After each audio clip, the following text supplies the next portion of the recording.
Hi everyone, welcome to Course 2, Unit 1, Technical Committees, Subcommittees, and Working Groups.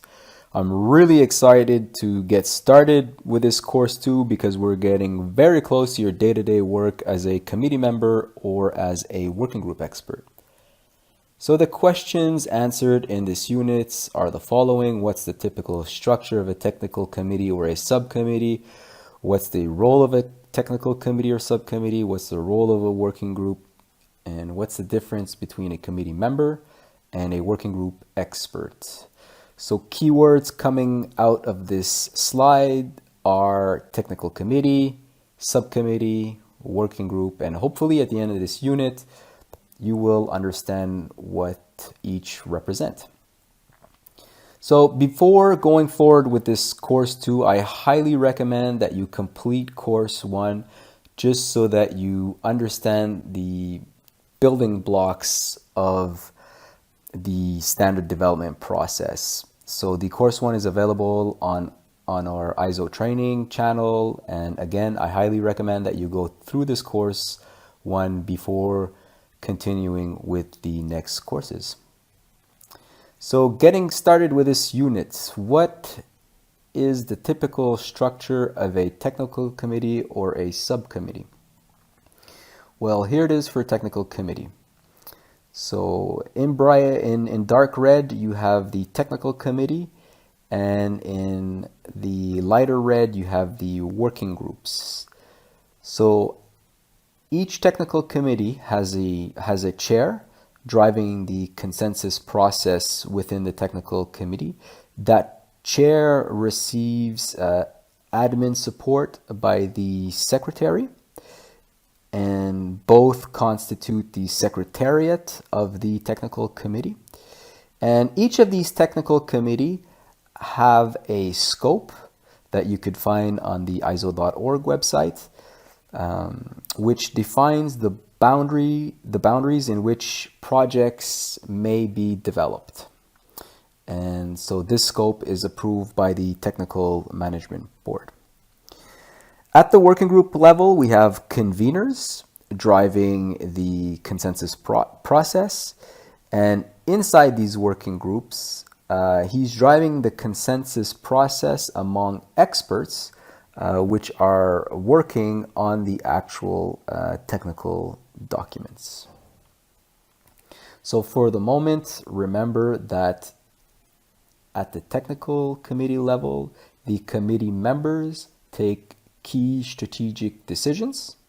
And at the working group level, we have experts working on the actual technical documents. So working on each clause of a standard and making the document move forward through the different steps of the standard development process, which we will cover in details in Course 3.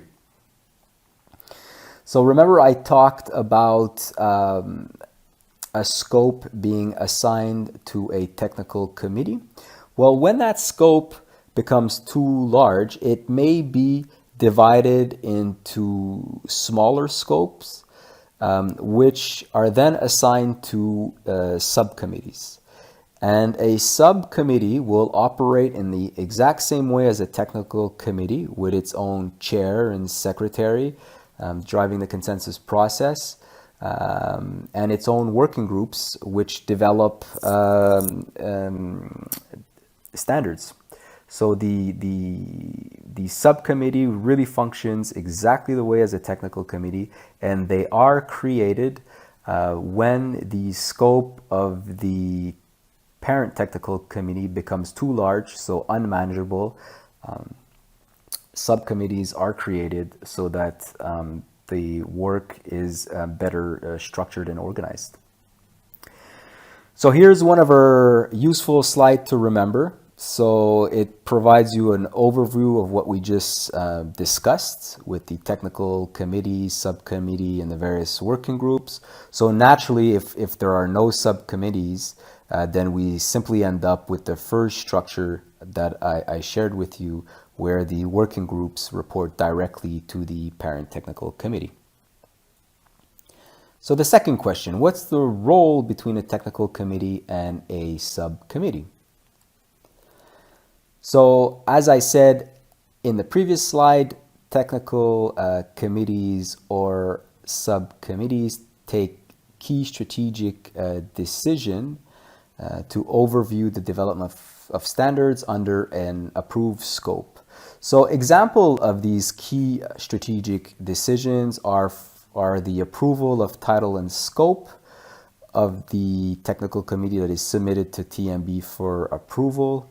They often approve the progression to the next stage in the standard development process. So for example, if a working group says, hey, our document is ready to go from the working draft stage to the committee draft stage, well, the working group will send a recommendation to the technical committee, and then the committee members will vote on whether they agree to move the project forward from the working draft stage to the committee draft stage. So don't worry if you feel a bit lost with this working draft stage and committee draft stage. That is all part of course 3. But for the moment, just remember that the TC with its committee members take the decision of moving the projects to the next stage based on the recommendation of the experts in the working groups. They also approve the conveners and the project leaders, and they also may vote on specific issues related to the activities of the technical committee. So for example, if a working group can't agree on something inside a committee and the convener is really having a trouble finding consensus at the working group level, it's really divided, say 50-50, agree or disagree, then that particular issue may be escalated to the technical committee where voting is allowed and committee members are allowed to vote on an action forward. So what's the role of a working group? Well, as I said, working groups are composed of experts, and the convener drives the consensus process amongst these experts, and these experts are really focused on the technical document. So they're focused on each clause inside a standard document. So what is the difference between a committee member and a working group expert? So we know now that committee members sit at the technical committee table, and we know that the experts sit at the working group table, and we know that technical committees take strategic decisions, whereas working group work on technical documents. So let's dive a little bit deeper on what's the difference between a committee member and a working group expert. So here you have your technical committee and you have your working group. Again, strategic decisions at the technical committee level and technical documents being worked on inside each working group.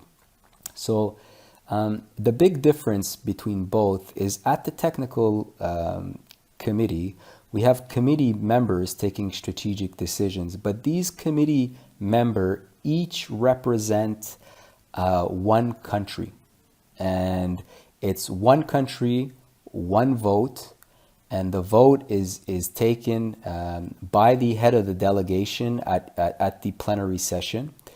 But what is important for you to remember at the technical committee level is that it's one country, one vote, and it's really committee members providing their point of view, but from the perspective of their national stakeholders.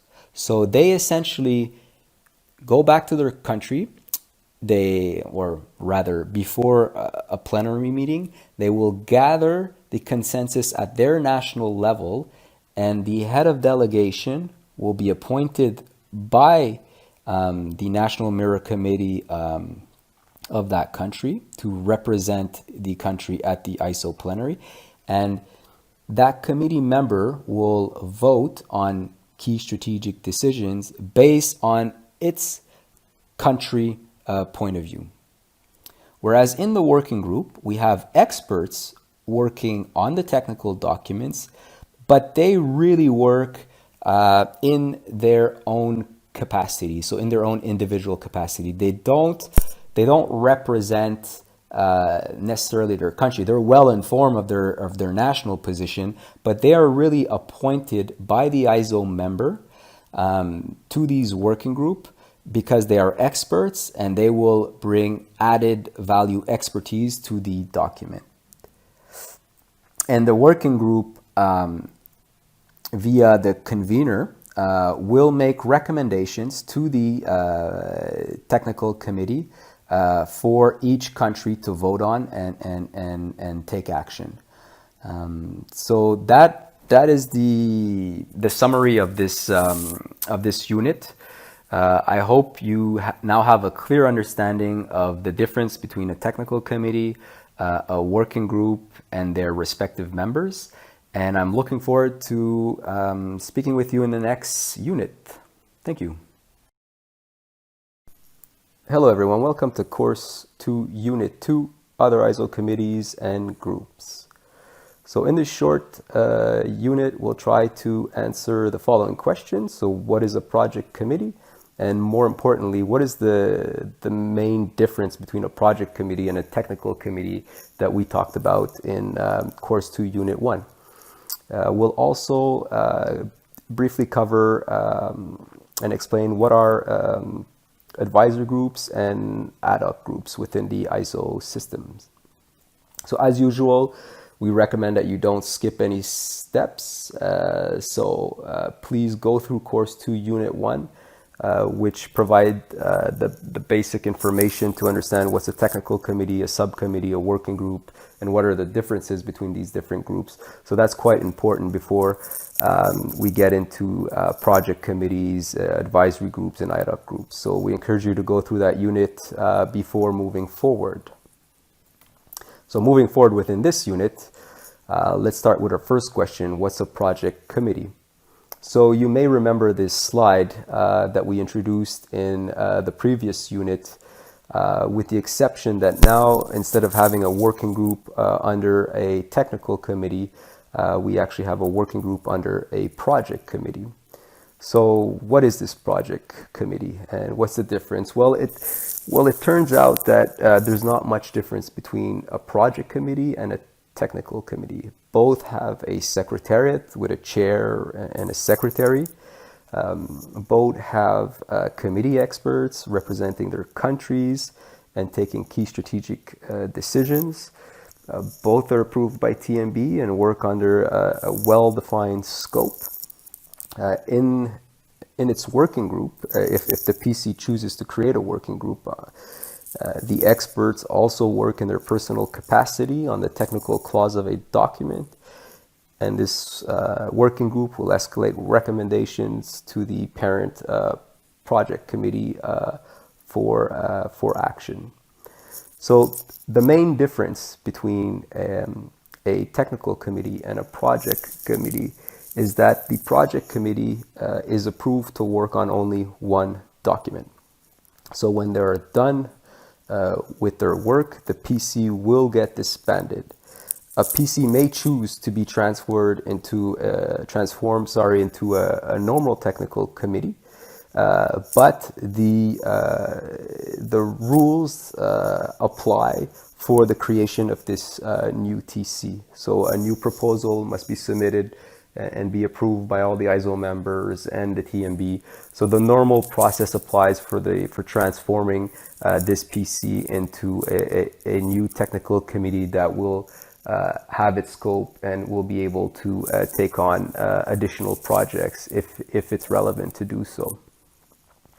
So PCs ultimately are created when a specific project does not fit within the scope of any existing technical committees at ISO. The PC structure is then used and created in order to develop this standard and gets disbanded when the job is done. So that's it for the clarification on project committee. And now we'll dive into our second question. So what are advisory groups at ISO and ad hoc groups? So we come back to our normal structure of TC with the working groups. I mean, this could also apply to a project committee, but let's just get back to the normal usual technical committee with the working groups under. So sometimes what we'll see is we'll have these different groups having advisory function or ad hoc groups that report back to the parent technical committee. So a group having advisory function may be established by a technical committee, a subcommittee, or a project committee, as we just discussed in the previous slide. And the main goal is to assist the chair and the secretariat in tasks concerning coordination, planning, steering of committee's work, or other specific tasks or that are advisory in nature.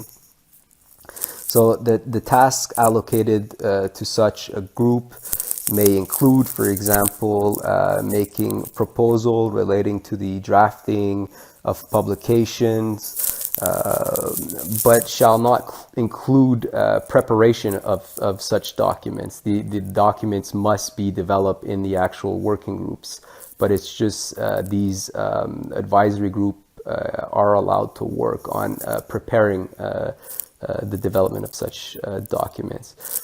The results that come out of these group is presented in the form of a recommendation to the body that established the group. The recommendation may include proposals for the establishment of a working group or a joint working group for the preparation of publications. Technical committees or subcommittees may establish ad hoc groups, the purpose of which is to often study precisely defined problems on which the group reports to its parent committee at the same meeting or at the latest the following meeting. The membership of an ad hoc group shall be chosen from the delegates that are present at the meeting of the parent committee, supplemented if necessary by expert appointed by the technical committee. The parent committee shall also appoint a convener to this ad hoc groups. Ad hoc groups shall be automatically disbanded at the meeting to which it has presented its final report.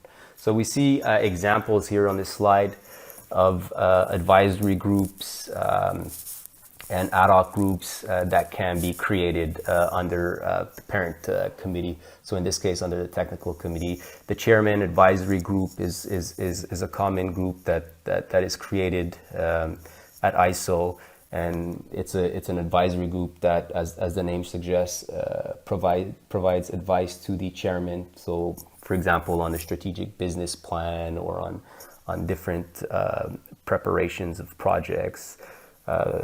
You see on the slide as well ad hoc groups on communication or stakeholder engagement. So this is just to give you an idea of the different advisory groups and ad hoc groups that can be created and that you may come across during your work within the ISO system. So that's it for this short unit. I hope you enjoyed it. I hope you got some clarification that will help you with your work within the technical committee in the ISO system. So thank you very much, and looking forward to speaking with you in the next unit. Hello everyone, welcome to Course 2, Unit 3. So the last unit in this Course 2, in which we'll talk about National Mirror Committees. So the question answered in this unit are, what's a National Mirror Committee? That's a term that you will likely hear about during your work in the technical committees or the working groups. So what are these National Mirror Committees? And what is a good example of when and how a National Mirror Committee intervenes or provide its input to the ISO system? As usual, please don't skip any steps, especially in this case. We highly recommend that you are comfortable with the information presented in Course 2, Unit 1. So what's a technical committee, a subcommittee, and a working group. It's really important to grasp the difference between these groups before moving forward. So our first question, what is a National Mirror Committee? So if we get back to this slide, which should be familiar to you by now, so the usual ISO technical committee with the working groups that are under the technical committee. And if we remember from this unit 1, that at the technical committee level, we have committee members representing their countries. So on this slide, we see US, France, China, but there can be many different countries around the table that choose to actively participate in the work of a technical committee. And these committee members representing their countries take the strategic decisions related to the work of the technical committees. And under the technical committees, we have the working groups where we have experts, so Julie, Bob, and Laura in this case, who work in their technical personal capacity on the actual documents. So that's the structure we have. So now the question is, what's the relationship between these committee members that represent their countries and the experts that are personally appointed by their national standard bodies to work in the working group? So what's the relationship with their countries? If we introduce this slide, we keep the structure to the left of the technical committee that takes strategic decision at the top, and we have the experts working on the technical documents at the bottom. And then I introduce these different national mirror committees. So national mirror committees are essentially the same as the technical committee, but instead of being at the international level, they are at the national level. So at the national level, you'll have the experts, the national experts that get together and that they discuss the various projects that are being discussed at the international level within the ISO system. And together, nationally, they will build their own national consensus on the different projects that are being worked on. And through their NSBs, these national mirror committee will escalate their different positions at the technical committee level and also at the working group level. So the national mirror committees will, for example, nominate a head of delegation to represent the country's position at the technical committee level or at the plenary level if we're at the physical meeting. The NSBs will also appoint experts to the working group. So Julie, Bob, and Laura will be appointed by the different NSBs. And these NSBs will appoint the experts in their countries that wish to actively participate in the development of the standards. So everything is coordinated by the national standard body, which are responsible for the whole stakeholder engagement within their countries, as we saw in the previous courses. So the national standard bodies play a vital role in making sure that their national stakeholders get to meet and organize and escalate their national position to the international ISO level. So we have here the National Mirror Committee, and if we take a closer look at these National Mirror Committees, as I said a little earlier on, they're similar as the technical committees. So they'll have like a chair and a secretary, and then more importantly, the people that sit around a table represent industry, government, academia, testing labs, all the different kind of relevant stakeholders that are required in order to ensure that our standards remain globally relevant. And all of this stakeholder engagement exercise is managed by our national standard bodies or ISO members within each country.